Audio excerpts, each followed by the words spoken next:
Nel 1945 molte delle flotte più potenti del mondo erano distrutte, affondate, bruciate, sparite. Eppure oggi alcune di quelle stesse nazioni controllano gli oceani. Com'è possibile? Come si passa da relitti sul fondo del mare a superpotenze navali globali? La risposta non è solo nella tecnologia, ma nelle decisioni prese durante la seconda guerra mondiale, perché le marine che dominano oggi sono nate proprio lì, dalla guerra più devastante della storia. All'inizio della seconda guerra mondiale, le potenze navali credevano ancora in una cosa: le corazzate, giganti d'acciaio, cannoni enormi, simbolo di potere assoluto, ma bastarono pochi anni per dimostrare che si sbagliavano. Il punto di svolta arriva nel 1941, attacco a Pearl Harbor. In poche ore, la flotta americana nel Pacifico viene devastata, non da altre navi, ma da aerei. E da quel momento la guerra cambia. Le corazzate non sono più al centro, le portaerei prendono il controllo. Nel Pacifico, battaglie come quella di Battaglia delle Midway dimostrano qualcosa di nuovo. Due flotte possono distruggersi senza mai vedersi, tutto avviene a distanza, tutto dipende dagli aerei. E poi, sotto la superficie, nell'Atlantico, la Germania usa gli U-Boot, sottomarini invisibili, silenziosi, letali. Affondano centinaia di navi alleate, tagliano rifornimenti, mettono in crisi un intero continente.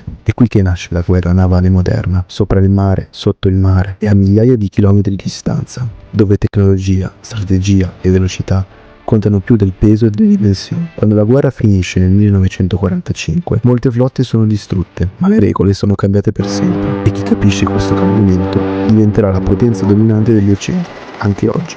Se eri nell'Atlantico durante la seconda guerra mondiale e sentivi un'esplosione sotto la tua nave, probabilmente era già troppo tardi. La Germania nazista non dominava i mari in superficie, non aveva grandi flotte di corazzate come il Regno Unito. La più famosa forse è la corazzata Bismarck, ma sotto il mare aveva qualcosa di molto più pericoloso: gli U-Boot, sottomarini invisibili, silenziosi, letali. Tra il 1939 e il 1945 la Germania costruisce oltre 1100 U-Boot. Il loro obiettivo è semplice: tagliare i rifornimenti tra America ed Europa. E per un periodo funziona. Convogli interi vengono affondati, centinaia di navi spariscono nell'Atlantico e il Regno Unito rischia di rimanere senza cibo, carburante, senza ossigeno economico. Tutto a causa di nemici che non si vedono. Ma poi qualcosa cambia. Radar, sonar, codici decifrati. Gli alleati iniziano a trovare i sottomarini, a cacciarli, a distruggerli. E alla fine della guerra la flotta tedesca è praticamente annientata. Germania, 1945. Zero potere navale, zero controllo del mare. Fine della storia? Non proprio. Oggi la Germania ha una marina completamente diversa.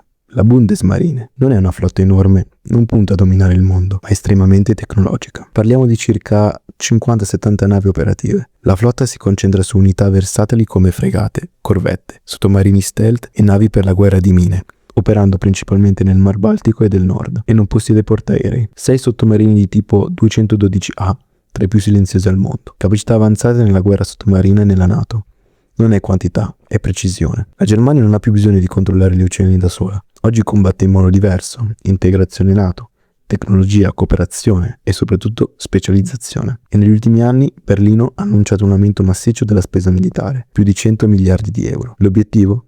Rafforzare tutto l'apparato militare, marina inclusa. Ma la vera domanda è questa: la Germania tornerà mai a dominare il mare? O continuerà a farlo senza farsi vedere? L'Italia, durante la seconda guerra mondiale, aveva una delle flotte più grandi d'Europa, navi moderne, equipaggi preparati, tecnologia avanzata per l'epoca. Eppure qualcosa non funzionava. La Regia Marina parte con un vantaggio: corazzate veloci, incrociatori potenti, più di 300 navi da guerra complessive all'inizio del conflitto. Ma c'è un problema enorme: manca il coordinamento. Niente radar, comunicazioni difficili, poca integrazione con l'aviazione. E nel Mediterraneo questo si paga caro. Nel 1940, nella battaglia di Taranto, gli inglesi colpiscono la flotta italiana nel porto, con aerei, di notte, e dimostrano ancora una volta che la guerra è cambiata. Poi arrivano altre battaglie, convogli attaccati, carburante che scarseggia, decisioni strategiche esitanti, e una flotta che, nonostante il potenziale, non riesce mai davvero a dominare il Mediterraneo. Ma attenzione, non è una storia di fallimento totale. Gli italiani sviluppano anche unità d'élite, come i mezzi d'assalto subacquei, operazioni rischiosissime, attacchi nei porti nemici, innovazione pura.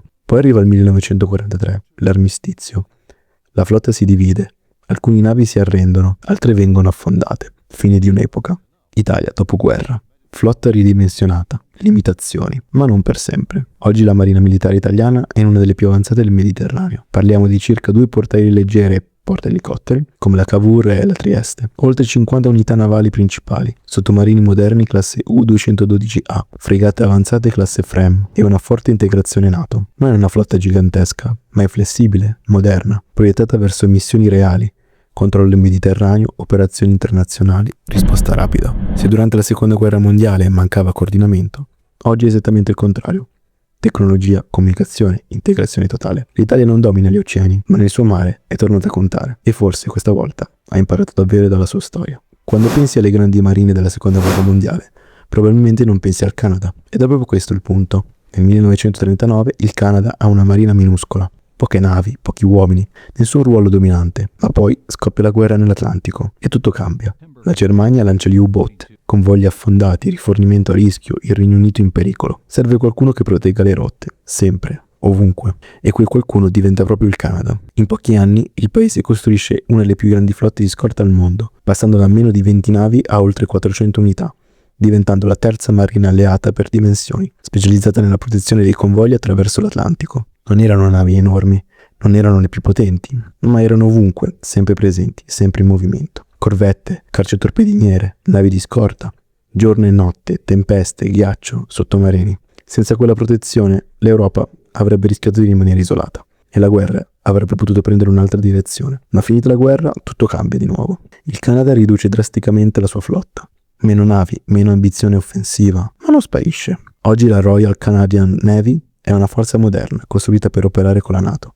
Parliamo di circa 12 fregate classe Halifax, navi pattuglia artiche, sottomarini diesel classe Victoria. Non è una marina d'attacco globale, è una marina da supporto, ma di alto livello. Il suo ruolo oggi è diverso: sicurezza marittima, operazioni internazionali, controllo delle acque del nord e presenza costante nelle missioni NATO. E nei prossimi anni il Canada sta investendo in nuove fregate per modernizzare completamente la flotta. Meno quantità rispetto al passato, ma molta più tecnologia. Durante la seconda guerra mondiale il Canada non era la marina più forte, ma era quella di cui tutti avevano bisogno. E forse è proprio questo il suo vero potere ancora oggi. Nel 1940 la Francia non perde solo la guerra, perde anche la sua flotta. Una delle marine più grandi d'Europa, improvvisamente divisa. Da una parte il governo di Vichy, dall'altra le forze della Francia libera, e nel mezzo un problema enorme. Chi controlla le navi? Il Regno Unito ha paura. Paura che la flotta francese finisca nelle mani della Germania. E allora prende una decisione drastica. Attacco di Mers el-Kebir. Navi francesi colpite dagli ex alleati, migliaia di morti, una flotta distrutta per evitare che venga usata dal nemico. E negli anni successivi quello che resta della marina francese viene disperso, autoaffondato, ricostruito lentamente, senza mai avere davvero il controllo del mare. Quando la guerra finisce, la Francia non è più una potenza navale dominante. Ma questa non è la fine della storia. Perché nel dopoguerra la Francia fa una scelta precisa: tornare grande, ma in modo diverso. Investe nella tecnologia, nella proiezione globale e soprattutto nel nucleare. Oggi la Marine Nationale è una delle poche al mondo con una portaerei nucleare, la Charles de Gaulle, sottomarini nucleari lanciamissili balistici, fregate avanzate multiruolo, presenza militare in tutti gli oceani. Parliamo di oltre 100 unità navali con capacità di intervento globale. Non è solo una marina difensiva, ma una forza progettata per operare lontano da casa, sostenere missioni internazionali e mantenere una presenza costante in aree strategiche come l'Africa, il Medio Oriente e l'Indo-Pacifico. E il futuro è già in costruzione, una nuova portaerei nucleare è prevista nei prossimi anni, ancora più grande, ancora più avanzata.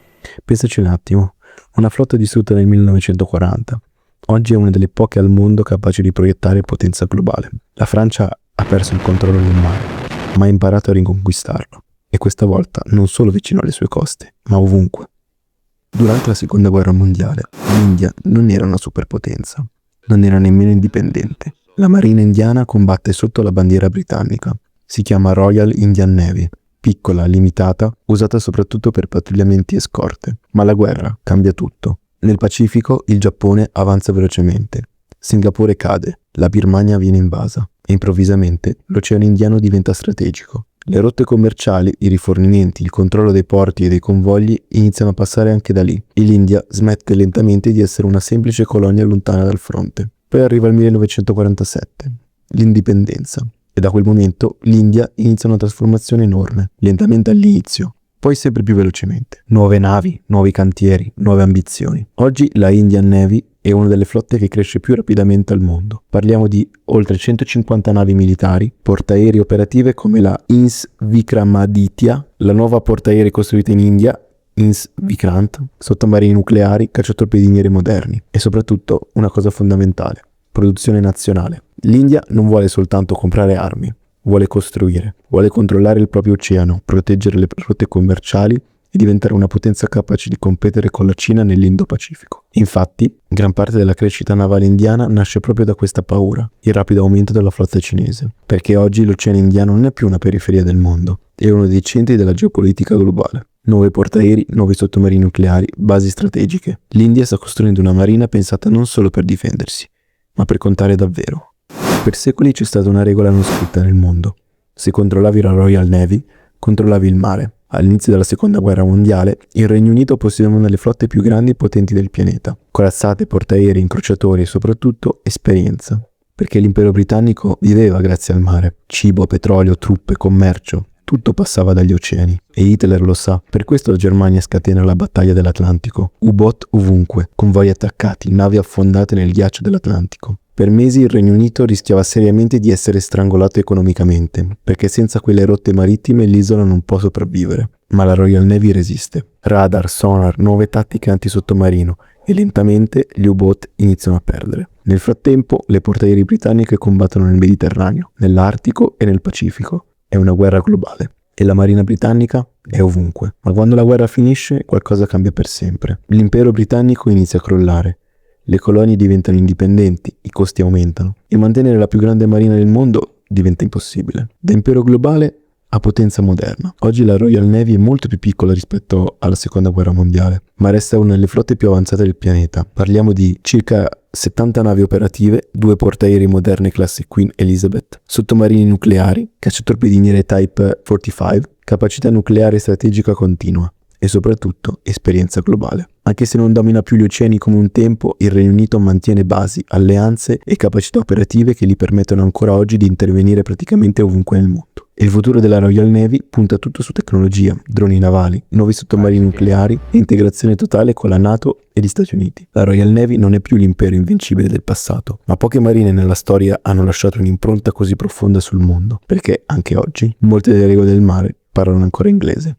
Nel 1941 il Giappone possiede una delle marine più pericolose del pianeta, veloce, aggressiva, modernissima, e il mondo lo capisce in una sola mattina. Attacco a Pearl Harbor. Aerei giapponesi attraversano il Pacifico e colpiscono la flotta americana alle Hawaii. Corazzate in fiamme, navi affondate e migliaia di morti. In quel momento il Giappone sembra imbattibile. La marina imperiale giapponese controlla gran parte del Pacifico, ha portaerei avanzate, piloti esperti, siluri tra i migliori al mondo. E per mesi conquista isole, basi militari e rotte strategiche con una velocità che sconvolge Stati Uniti e alleati. Ma poi arriva Midway, battaglia delle Midway. In pochi minuti il Giappone perde 4 portaerei. 4 è il punto di svolta. Da quel momento la marina giapponese inizia lentamente a crollare. Gli Stati Uniti producono navi più velocemente, addestrano nuovi piloti, dominano il cielo e il mare. E nel 1945 la flotta che aveva terrorizzato il Pacifico è praticamente distrutta. Fine della marina giapponese? Non proprio, perché il Giappone del dopoguerra cambia completamente strategia. Dopo la guerra, la nuova Costituzione limita fortemente la capacità offensiva del paese. Nascono così le forze marittime di autodifesa giapponesi, tecnologiche, difensive, estremamente avanzate. Oggi il Giappone possiede circa 150 navi militari, moderni cacciatorpedinieri Aegis, sottomarini tra i più silenziosi al mondo, porta elicotteri come la classe Izumo, modificata per operare con gli F-35B, e una delle flotte più sofisticate dell'Asia. Il vero obiettivo oggi non è conquistare il Pacifico, ma contenerlo, perché davanti al Giappone sta crescendo un'altra potenza navale enorme,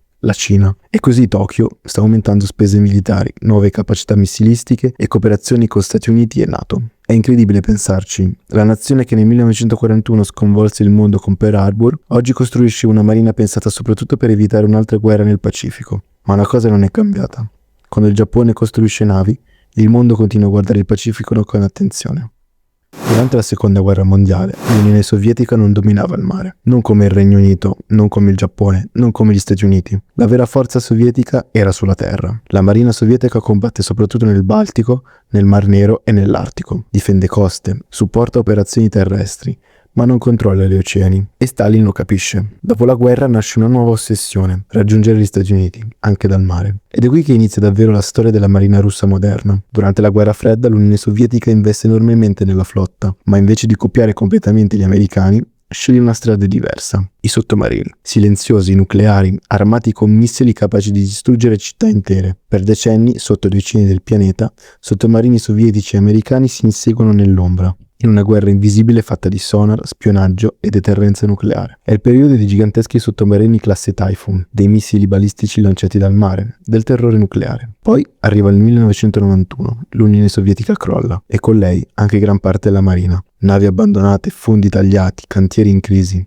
Ma negli anni 2000 la Russia inizia lentamente a ricostruire la sua potenza navale. Oggi la marina russa possiede oltre 250 unità navali, sottomarini d'attacco moderni classe Yasen, fregate e missili ipersonici, ma soprattutto una delle più grandi flotte sottomarine del pianeta. La Russia sa di non poter competere direttamente con la quantità di navi americane e cinesi, e allora punta su ciò che può fare meglio: deterrenza nucleare, missili a lungo raggio e guerra sottomarina. E oggi, con le tensioni nel Mar Nero, nell'Artico e nell'Atlantico, la marina russa è tornata al centro della geopolitica mondiale. Nuovi sottomarini, nuovi missili, più presenza nell'Artico dove il ghiaccio si scioglie e si aprono nuove rotte strategiche. È quasi paradossale. Durante la seconda guerra mondiale l'URSS non era una superpotenza navale globale. Oggi invece una parte enorme del suo potere si nasconde sotto il mare, perché la marina russa non punta a controllare ogni oceano, punta a fare qualcosa di molto più inquietante: farti sapere che potrebbe colpirti da qualsiasi profondità. Durante la seconda guerra mondiale la Cina non era una potenza navale, non controllava gli oceani, a dire il vero stava cercando di sopravvivere. Il paese è devastato dalla guerra contro il Giappone. Porti distrutti, industria limitata, flotta quasi inesistente. Nessuno avrebbe immaginato quello che sarebbe successo dopo. Per decenni la marina cinese rimane relativamente piccola, costiera, difensiva, lontanissima dagli standard americani o sovietici. Poi arriva il boom economico, anni 90, anni 2000. La Cina cresce enormemente e mentre il mondo guarda fabbriche, economia e tecnologia, Pechino inizia silenziosamente a costruire qualcosa di molto più grande.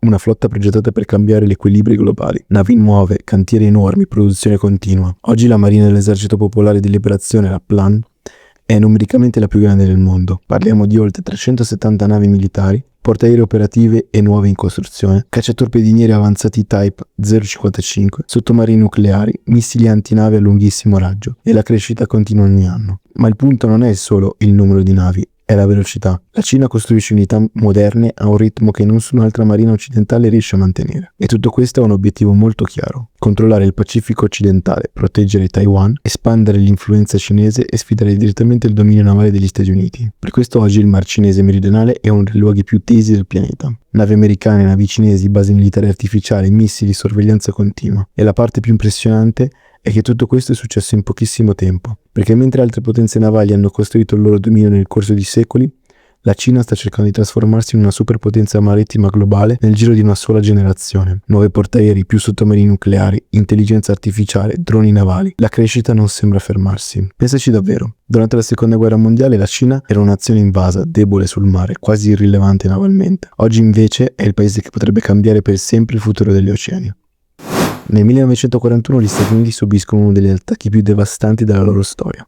Attacco a Pearl Harbor. Navi in fiamme, corazzate affondate, migliaia di morti. Per il Giappone era un colpo decisivo, per gli Stati Uniti era solo l'inizio. Perché dopo Pearl Harbor succede qualcosa che il mondo non aveva mai visto prima. Gli Stati Uniti trasformano la loro industria in una macchina da guerra. Fabbriche civili iniziano a produrre navi, aerei, motori, munizioni a una velocità talmente enorme che nel giro di pochi anni gli Stati Uniti riescono a costruire una flotta capace di combattere contemporaneamente in 2 oceani. Portaerei, cacciatorpedinieri, sottomarini, navi da sbarco. Dal 1943 il Pacifico cambia completamente. Battaglia dopo battaglia gli Stati Uniti avanzano verso il Giappone. Midway, Guadalcanal, Leyte Gulf. Ogni vittoria aumenta il dominio americano sul mare e alla fine della guerra gli Stati Uniti non possiedono solo la marina più forte del mondo, possiedono la marina più potente mai vista fino a quel momento della storia. E la cosa incredibile è che non hanno mai davvero smesso. Oggi la United States Navy rimane la superpotenza navale globale. Parliamo di circa oltre 200 navi da guerra operative, 11 super portaerei nucleari, decine di sottomarini nucleari, gruppi d'attacco distribuiti in tutto il pianeta, basi militari globali. Nessun'altra nazione ha una presenza simile. La vera forza americana non è solo la quantità di navi, è la capacità di colpire quasi ovunque nel mondo in pochissimo tempo. Oceano Pacifico, Atlantico, Medio Oriente, Artico. La marina americana è progettata per operare ovunque, continuamente. E il futuro punta ancora più in alto. Droni navali autonomi, armi ipersoniche, intelligenza artificiale, nuovi sottomarini classe Columbia e portaerei di nuova generazione. Ma oggi, per la prima volta dopo decenni, gli Stati Uniti vedono crescere una vera sfida sul mare. la Cina. Ed è qui che la storia diventa incredibile, perché molte delle lezioni imparate durante la seconda guerra mondiale, controllo delle rotte, superiorità aerea e navale, produzione industriale e dominio del Pacifico, stanno tornando centrali ancora oggi. Nel 1945 gli Stati Uniti uscirono dalla guerra controllando gli oceani. 80 anni dopo sono ancora il punto di riferimento di ogni marina del pianeta. Ma la vera domanda adesso è un'altra. Stiamo assistendo alla nascita di una nuova corsa navale mondiale, proprio come quella che cambiò il mondo durante la seconda guerra mondiale?